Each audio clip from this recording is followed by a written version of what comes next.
Everybody, welcome to Snow Talk. We'll keep this relatively short today. Obviously, because we've got a lot to still kind of monitoring here the next few hours. The advisories, by the way, look like they're going to stay in place, mainly because now we're at the coldest point of this entire event, if you will.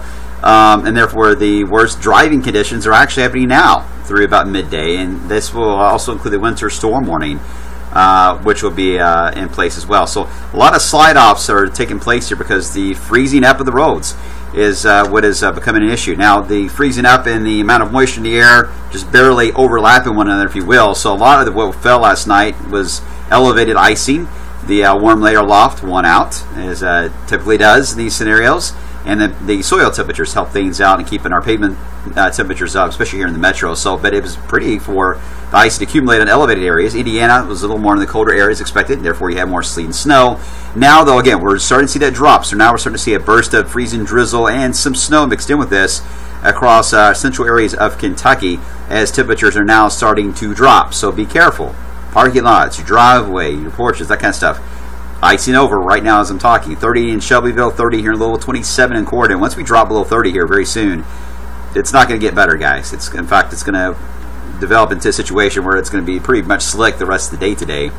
Very little recovery expected. The models try to warm us up to the freezing mark, if not above it, but I'm starting to doubt we're going to get to that point based on these trends here. The sun, if the sun was trying to come out to the west, if it can build in here, that may help, but that's a big if.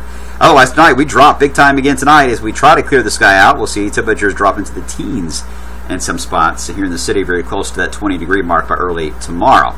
So still watch it for 6 spots, even overnight for tonight. All right, so when it comes to the setup here the next couple of days after that, we'll begin to dry things out, warmer weather. So let's get right into the weekend deal. And we're looking at mainly rain. We're talking about 50s, parts of Friday and Saturday. So overall, it looks pretty good. For that to take place. The issue we're having, though, is we head into Saturday night and Sunday. We're seeing a potential for a changeover to happen before it rolls out of here. The models have hinted at this for the past few days. The issue seems to be this little vorp, Max, and that's hard to see. This is the main energy that's driving the dip of the jet stream. And most of what is going to be frozen and snow is going to be on that path, really.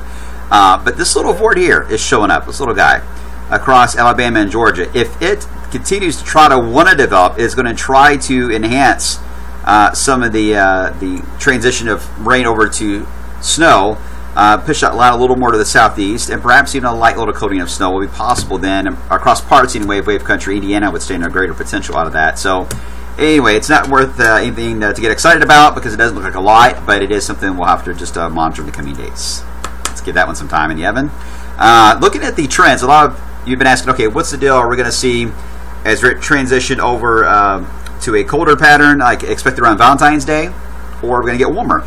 And what has happened is a lot of the models are kind of easing it back a bit on when the big drop would happen around Valentine's Day. Even the signal analysis, the Rossby waves, have hinted at that. You can see that majority of the model runs on this are trending more toward a positive signal here for warmer weather beyond Valentine's Day. But still hint at a drop, a colder pattern trying to catch up here toward the end of the month. But when that happens, we'll just have to wait and see. But the thing is, it leads into a very active March setup. You can see multiple waves, a lot of cold snaps and warm spells, and therefore I think we're looking at much more of an active thunderstorm season than we've had in previous Marches. So that's something we'll be trending as well. And I wouldn't rule out snow either before March is over with. Can't take that off the table. But right now, it looks like things are in favor for a more warmer pattern, at least the next 10 to 12 days. And then we'll see what happens after that. Even the GFS signal analysis, the PNA, the GFS keeps correct. These are all the previous model runs. The one with the bigger circles is the most recent. When you go negative, you're going to get warmer weather east, colder weather typically west coast.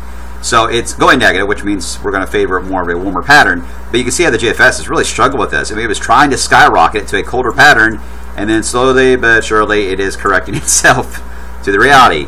The Euro, a little more, it's correcting itself, but it's not been as crazy as the GFS has. It wanted to go in that direction, but it's like, nope, actually we're looking to be much more of a warmer deal. But notice the trend.